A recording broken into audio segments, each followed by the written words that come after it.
I am not of engineering background and I want to get into developer relations. What is your advice for me? So if you're not of an engineering background, I think there's a lot of different ways to get involved. Look at, if you've been working with communities, there's a lot of people that have done a lot of community work, community management type of things that can easily translate into, developer communities. You don't have to have an engineering background. I think you do have to have an engineering aptitude, or a technical aptitude is probably a better way of saying it.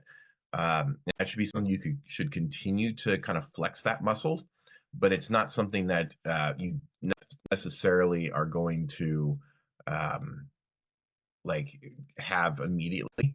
So I think that's one thing, and is just kind of, yes, you can get involved. You don't have to.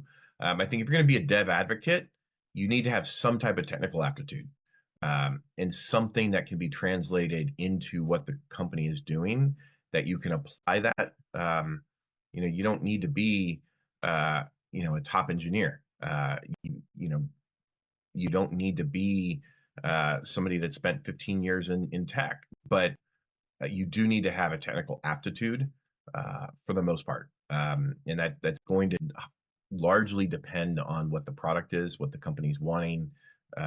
If they already have people building like internally, building sample apps and doing that kind of technical things, then you can focus more on the content side, and maybe on giving some talks around processes and principles, and you can learn and grow that muscle so that you have a little bit more of a technical awareness of the tool and how it integrates. But from the very beginning, yeah, I don't think you have to have the engineer, but you do need to have the technical aptitude.